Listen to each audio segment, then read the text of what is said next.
Noaingo adinekoentzako eguneko zentro berriak ateak ireki ditu 22 plazarekin.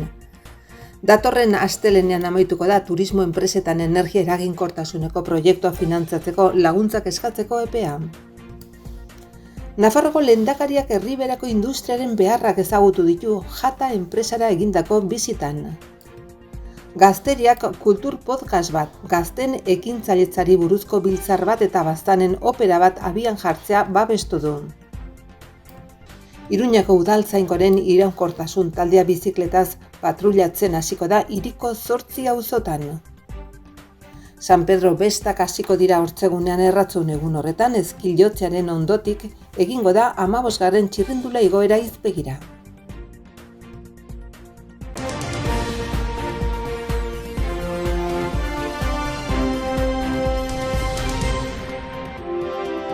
Nafarroko lehendakaria eskubide sozialedeko ekonomia sozialeko eta enpleguko kontseilarian Carmen Maeztu eta Noaingo oinarrizko gizarte zerbitzuko mankomunitateko presidentea Mari Carmen Tirapurekin batera Noainen adinekoentzako eguneko zentro berriaren inaugurazioan izan da. Zentroak 550.000 euroko inbertsio izan du, horietatik 400.000 euro Nafarroko gobernuak Next Generation Funds Europaren bidez jaso dira. Ekitaldian izan dira Sebastian Marko, Noaingo alkatea eta inguruko zenbat herrietako ordezkariak. La Lostra kaleko 31. zenbakian dagoen zentro berrieko 22 plaza izango ditu eta udalaren jabetzako lursail batean eraiki da. 253 kakotx 25 metro karratuko azalerarekin helburua da zentro erreferentzi izatea biztanleei egokitutako zerbitzuen garapenean eta oinarrizko gizarte zerbitzuen mankomunitatearen kudeaketa egiturekin erabateko koordinazioan lan egitea. Beriainen beste eguneko zentro bat baitu. Era berean, Noain inguruko hirigunen eta landagunen kombinazioa aprobetxatu nahi da, koordinazio eta esku hartze eredu berritzailekin eta abanguardiakoekin esperimentatzeko. Foru komunitatean etorkizuneko eguneko zentro gehiagoren garapenean eragina izango dutenak. Torres Monreal SL enpresa, solera asistenzial izan da datozen 5 urteetarako zentroaren kudeaketaren esleipeduna. Datorren astelenean uztaila bata amaituko da turismo enpresetan energia eraginkortasuneko proiektua finantzatzeko laguntzak eskatzeko epea. Deialdiak 6,3 milioi euroko zuzkidura izango du eta turismoarekin lotutako enpresen jasangarritasuna hobetzeko ekintzak diruz lagunduko ditu. Hala nola, bidaiarien garraioa, turismo operadoreak, hotelak, kanpinak, bidaia agentziak edo ibilgailuen alokairua. Deialdi honen bidez, industria sailak eta transizio ekologiko eta digital enpresarialeko departamentuak eta kultura, kirol eta turismo sailak diruz lagunduko dituzte eraikinetan inguratzaile termikoa, berokuntza instalazioak, argiztapen instalazioak eta bar. Edo biltegiratuta edo biltegiratu gabe dauden autokonsumorako instalazio fotovoltaikoetarako eraginkortasuna energetikoarekin zerikusia duten ekintzak. Jarduketak eraginkortasuna energetikoaren hobekuntza lortu eta justifikatu beharko dute, eraikinaren egungo egoeran dagoen eraginkortasun energetikoaren ziurtagiria eta eraberritzearen ondoren lortutako eraginkortasun energetikoaren ziurtagiria alderatuz. Jarduketa foru komunitatean kokatutako establizimendu batean egin beharko dira. Nafarroko turismo erregistroan datu eguneratuekin inskribatuta badaude. Inskripzioa nahitaezkoa denean. Nafarroko gobernuko lehendakaria Jata enpresak tuteran dituen instalazioetara bizita egin du. Eta Rowwall eta Enol enpresen ordezkariekin ere bildu da. Bertan, Erriberako industria sektorearen beharrak ezagutu ditu. Jata enpresa tuterara joan zen 2016an 75 urtez Euskal Herrian ibili ondoren. Etxe tresne elektriko txikiak eta tresneria fabrikatzen ditu eta 600 produktu baino gehiago ditu katalogoan. Irabiagailuak, frigigailuak, txirgorgailuak, zukugailuak, sandwitcherak, tresneria, lisatzeko taulak edertasun produktuak. Tuterako instalazioetan enpresak 200.000 pieza inguru egiten ditu urtean. Gehienak erretzeko plantxak.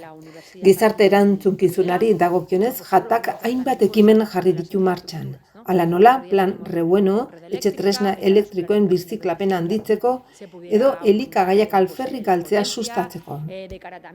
Gaur egun nazioarteko merkatuetan duen presentzia sendotzea da Jata enpresaren erronka izan ere Portugalen, Marokon, Libanon, Letonian, Estonian edo Txekiar Errepublikan ari dira lanean. Nafarroko Gazteriaren Institutuaren 2024ko aurrekontu parte hartzaileen proiektu irabazleak abian jartzen hasi dira eta horren emaitza izango da hainbat gairi buruzko podcast kultural bat antolatzea. Hala nola identitatea, nahia lana edo sorkuntza, gazten ekintzailetzari eta berrikuntzari buruzko biltzar bat Iruñean eta 10 eguneko musika baztanen. Boto gehien baliozkotu dituen proiektua podcast bat sortzera bideratuta dago. Podcast horrek Nafarroko gazten ikuspegitik heldu edo gazteko prozesua jorratuko du. Literatura, filosofia, feminismoa eta artea bezalako disiplinez hornitua. Urritik aurrera argitaratuko diren 8 kapituluren bidez hainbat gai jorratuko ditu. Bertzea bertze, identitatea, desira, adiskidetasuna, lana, errua, sorkuntza eta samurtasuna.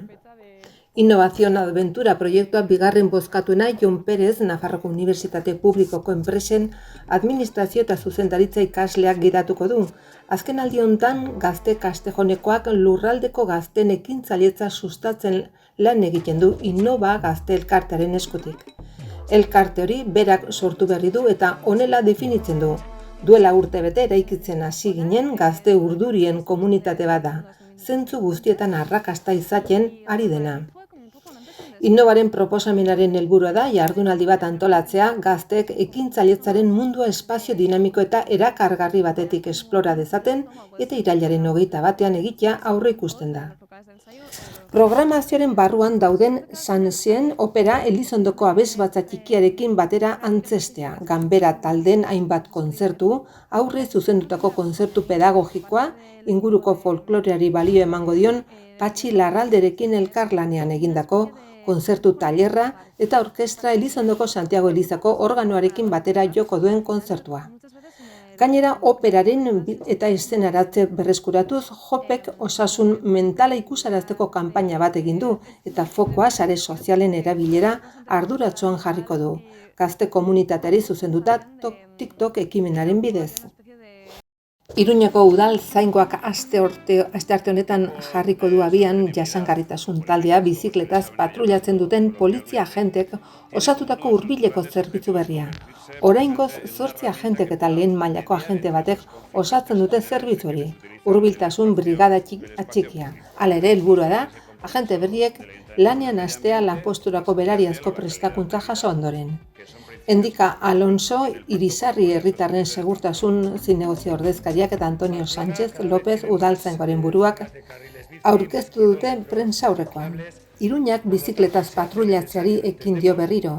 2019ko martxoan ezarri zen ekimena eta hilabete batzuk geroago bertan bera geratu zen legealdia aldatuta. Zerbitzua gaur egungoaren antzera diseinatu zen orduan ere, oinezkoentzako gunetan, parketan eta lorategietan bizikletaz patrullatzen zuten 8 agenterekin batez ere. Izan ere, zerbitzu hori martxan jarri zenean, mugikortasunari buruzko ordenantza berria indarrean jarri zen eta horren arabera Iruña 30 hiria bihurtu zen pixkanaka, 2019ko ekainetik aurrera eta aldaketa handiak ekarri zituen bizikleten zirkulazioan oro har, galtzadatik zirkulatzera igarotzen baitziren. Ildo horretan bizikletaz egindako polizi patrulla berria ordenantza betetzen eta martxan jartzen laguntzeko zerbitzu gisa aurkeztu zen. Erratzuko San Pedro bestak bihar abiatuko dira. Horrela ekainak 27 ortzegunean goizeko 10:30 ordu bat aterritera puzgarriak izanen dira herrian. 11:00 botako da txupinazoa, ordu 2 aurren bazkari autogestionatuak hartan. 3:00 4:30 puzgarriak, 4:00 eskil-jotzea, 5:00 izpegiko 15. igoera, ondotik txokolate hartzea Irigoyeneko bentan. Gaueko 7:30 zopa herrikoiak plazan, ondotik dantzaldia beinatekin.